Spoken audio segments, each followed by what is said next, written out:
A formação da molécula de MHC, tão importante para que o linfócito T possa funcionar corretamente, melhor dizendo, para que ele possa ser ativado, tá bom? Vamos pensar o seguinte, vamos primeiro aqui definir MHC, né? A sigla MHC significa Major Histocompatibility Complex, que é complexo principal de histocompatibilidade. Esse nome de histocompatibilidade, enfim, pode fazer sentido, pode não fazer tanto sentido para a gente aqui. Mas esse nome foi dado principalmente em relação ao fato dessas moléculas também estarem envolvidas não só no contexto do sistema imunológico, da apresentação do antígeno, mas também de estarem envolvidas num contexto de transplantes, tá? Então, essas moléculas também são muito estudadas para ver por que alguns transplantes há rejeição e outras não, né? Como é que isso se articula? Que não é o foco da nossa aula de hoje, tá? Então, isso é só para explicar o nome MHC para vocês. Mas aqui, o principal papel da molécula do MHC que a gente está falando aqui, vai falar aqui hoje nessa aula, é de participar no processo de apresentação do antígeno. Especificamente na forma de peptídeo, tá? Quando a gente está falando aqui de MHC. Então vamos lá. Só pegar aqui o apagador. Vou começar por partes. Vou primeiro falar da formação das moléculas do MHC de classe 2, tá? Por que de 2? Por que não do 1 primeiro, né? Vocês poderiam se perguntar. Porque a da classe 2 são as principais para a nossa aula de hoje. Porque vão interagir com o linfócito TCD4, que a gente vai deter um pouquinho mais a nossa atenção ao longo da aula, tá? Em relação ao MHC de classe 1, o TCD8 também é importante, vou falar já já, tá? Mas o principal aqui pra gente é essa formação aqui do MHC de classe 2, apesar de que eu vou comentar o de classe 1 depois. Então vamos lá. Como se dá essa formação? Essa formação se dá principalmente por meio de uma via, de um caminho, que é a via endocítica, que a gente chama. Endocítica, vamos pensar o seguinte, endo dentro, trazer para dentro da célula, cítica de célula, tá bom?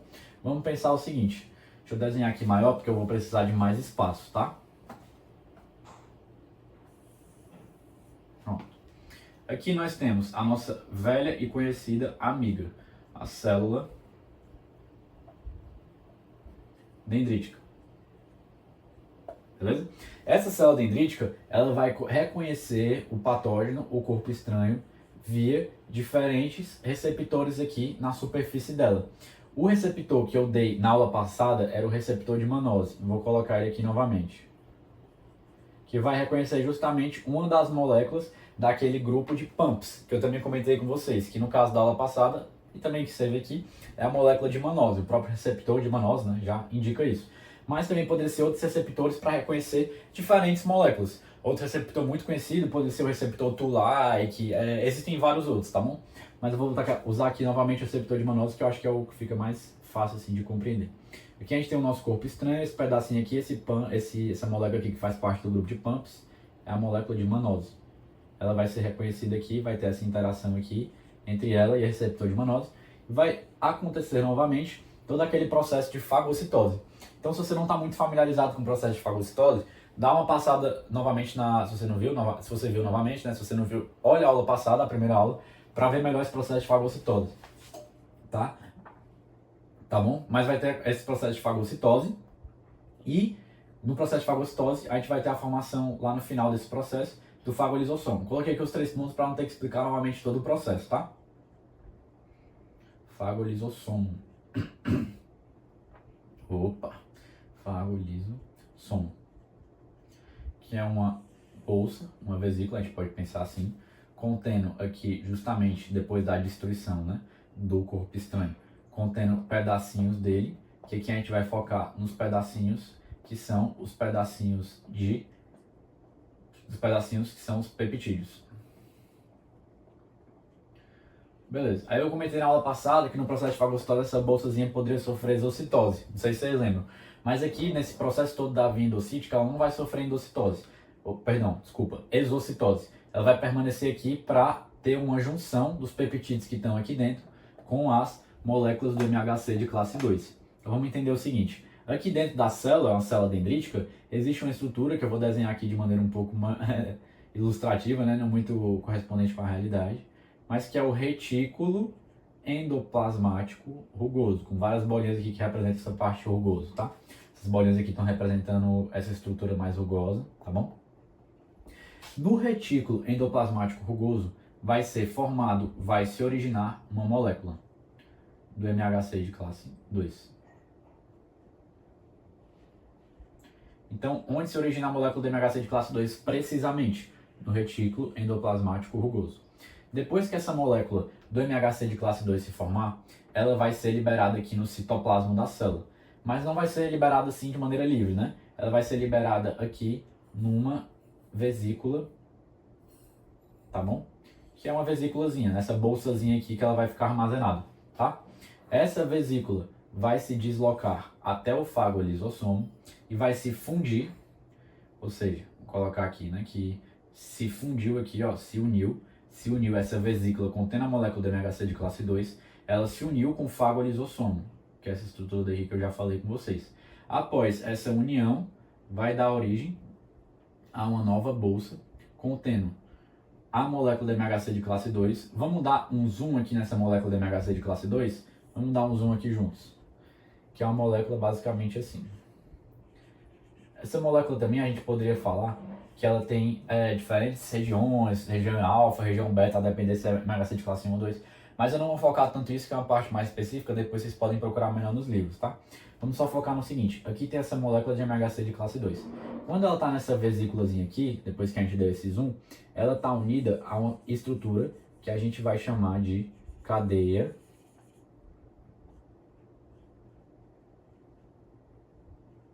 invariante. Só para entender o que é essa cadeia invariante, vamos pensar o seguinte, tá? Aqui, essa cadeia invariante está ligada aqui nessa molécula de MHC de classe 2 para impedir que alguns peptídeos próprios aqui, que estão livres nessa vesículazinha, nessa bolsa, se liguem ao MHC de classe 2, impedindo que depois dessa fusão, esse MHC de classe 2, digamos que já estaria unido aqui, não se ligaria aos peptídeos estranhos. Só colocar aqui para não confundir, tá? Então, essa cadeia invariante tem precisamente essa função, tá bom? Então, essa cadeia invariante está aqui, beleza, isso ficou claro. Então, aqui imaginem, aqui nessa vesículazinha, a molécula do MHC de classe 2, essas diversas moléculas estão unidas a uma cadeia invariante. Beleza, vamos voltar aqui para onde a gente estava. Veio aqui essa vesículazinha, caminhou pelo citosol da célula, até se unir aqui com o fagolisossomo. Depois se uniu, vai formar essa nova bolsazinha aqui. E nessa bolsa, a gente vai ter aqui a molécula de MHC de classe 2, tá? Que agora vai estar ligada, depois que ela chegou aqui, agora sobrou só um pedacinho da cadeia invariante, que é o clip, tá? Que ainda é essa estrutura daqui, tá bom? E aqui a gente tem os peptídeos estranhos. Só que a gente tem uma vantagem. Aqui no fagolisossomo, eu não comentei com vocês, mas tinha uma enzimazinha vermelha, chamada de... Aqui é mais detalhe, tá bom? Mas eu vou comentar porque vocês podem ter se cruzado e não entendido muito bem. HLA-DM. O que essa enzima vai... Essa proteína, melhor dizendo, essa molécula vai fazer? Ela vai deslocar, tirar aqui o clip. Tirando o clip, sumindo o clip, agora o MHC de classe 2 pode se unir aos peptídeos estranhos. Quando o MHC de classe 2, a molécula do MHC de classe 2, se une com um peptídeo, que no caso um peptídeo estranho, né, nesse nosso contexto, vai dar origem a um complexo. Complexo significa a união, aqui no caso, de duas coisas simples, né? Uma coisa e outra coisa. Um complexo MHC peptídeo, que no caso MHC2 peptídeo. Depois que houver a formação desse complexo, digamos aqui que houve, né? Desculpa. A formação desse complexo bem aqui, ó, nessa própria vesícula, esse complexo vai se deslocar até a membrana celular aqui da célula dendrítica. Só recuperar aqui. A membrana celular da célula dendrítica, bem aqui, esse complexo aqui que foi formado, MHC de classe 2 com o peptídeo, para agora ser capaz de apresentar, né, de exercer a sua função de célula apresentadora de antígeno, aqui no caso, como a gente está falando de MHC de classe 2, para o próprio linfócito TCD4. Aqui no caso seria o TCD4, aqui é o TCR, né, dele. E aqui, digamos, seria aquela moléculazinha CD4 presente, que expressa, que identifica esse linfócito auxiliar, né, que também é outro nome do TCD4. Então acho que agora ficou bem claro, bem tranquilo essa parte da molécula do MHC de classe 2, tá? Então vamos lá, o MHC de classe 2 é nada mais nada menos do que um grupo, que representa um grupão de várias moléculas que vão fazer esse papel, essa função de apresentar ali de maneira mais molecular específica, né? Esse papel de apresentar de maneira mais molecular, dizendo o próprio antígeno, tá? Como a gente trabalhou já de maneira mais clara no começo mais da aula, tá bom? Mas aqui tá justamente o processo de formação dessa molécula do MHC de classe 2, beleza?